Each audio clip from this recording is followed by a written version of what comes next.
les gars, aujourd'hui je vais vous montrer comment travailler devant le but si tu es un attaquant et que tu n'arrives pas à marquer tes buts et que tu trouves que c'est difficile pour ce poste. Du coup, je te laisse découvrir la vidéo avec moi. Et là, si tu vois que tu n'as pas assez de matériel, si tu as juste des piquets d'un ballon, tu peux faire l'affaire. Et un terrain aussi, c'est très efficace. Et du coup là, tu essaies juste de positionner tes piquets pour essayer de frapper le maximum possible devant les buts. Essayer de faire des gestes. Car tu t'amuses quoi, tu t'amuses. Et n'essaye pas de te mettre du stress, tu vois, comme je fais là. Tu t'amuses, tu fais des grippes, tu fais des gestes que tu ne parviens pas à faire. Tu essayes, parce que le jour où tu vas jouer un match, le jour de ton match, tu vas voir, ces exercices comme ça vont venir sans que tu ne te rendes compte, en fait, sans que tu vas juste faire l'exercice. Tu serais surpris que c'est moi qui l'ai fait. Pourtant, en entraînement, au fur et à mesure, tu passais ton temps à le répéter. Vous voyez, tac. Ouais, même si je rate, je m'en fous. Moi, c'est le plus important pour moi, c'était le geste. La finition, ça sera après. Vous voyez, je fais des grippes, je fais des trucs. Vous voyez, regardez même ça. Bah, je tire juste comme ça. Et là, j'essaie d'inventer des grippes, j'essaie de faire des grippes que je n'arrive pas à faire.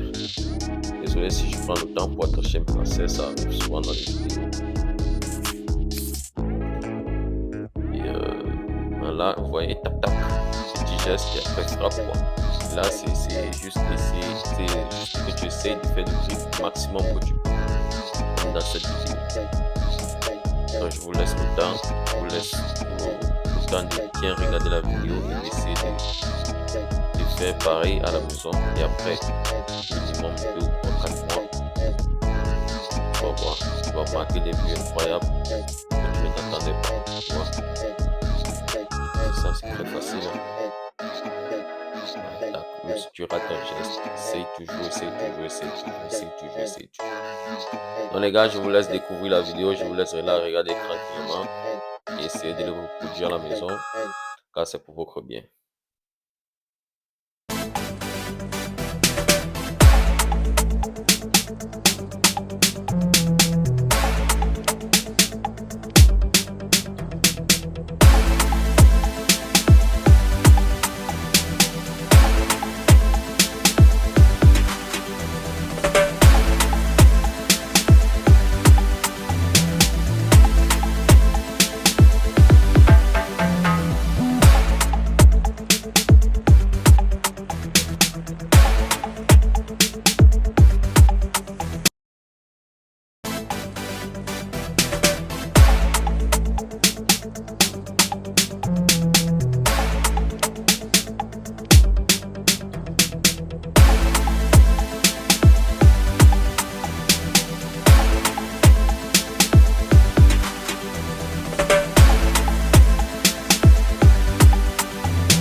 Vas-y.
Là, ça travaille devant le but. Tac, sur un côté, tu essaies de dribbler parce que dans certains matchs, tu vas te retrouver avec 3-4 défenseurs. Au niveau de la touche, tu vois, il peut te mettre au ballon au niveau du pied ou alors on peut te faire une passe. Tu essaies de reproduire des gestes que tu n'arrives pas. Tac, tu vois, tac, tu bouges, tu proposes, il te donne, tu essaies de faire un geste. Même si tu rates, tu t'en fous. Là, c'est de travailler devant le but au niveau des centres, des corners, des coups francs ou alors d'un grip que ton coéquipier l'a fait et du coup il te fait un centre. Ça te permet au moins de bouger quoi. Vous voyez, là je me replace là et après je fais l'appel. Tac tac tac. Même si c'est mal mis, c'était jusqu'au match, il va bien la mettre. Vous voyez, j'essaie de lui dire de mettre un peu plus haut quoi. Regardez. C'est vrai que dans un match comme ça, le gardien peut récupérer le ballon, mais ton coéquipier qui est trop, qui essaie de faire des trucs, lui, il faut trouver des solutions, quoi. Faut bien la mettre pour toi. Tac. Là, ça a l'air facile, mais c'est pourquoi on dit l'entraînement est très difficile par rapport au match. Hein. L'entraînement, tu dois répéter, tu répètes, tu répètes, tu répètes. C'est ça, quoi. Tac, tu tournes, fais l'appel, bouge. Ah, dommage. Là, j'ai raté parce que j'avais le chapeau. J'avais le chapeau sur la tête et du coup, je ne pouvais pas. Vous voyez. Tac, tu bouges, tu bouges. Tac, tu mets. Ouais. Comme ça, il faut répéter toujours, répéter, répéter, répéter. J'espère que vous avez aimé la vidéo. Je vous souhaite de partager, liker et vous abonner. Merci, ciao, ciao, pour la prochaine.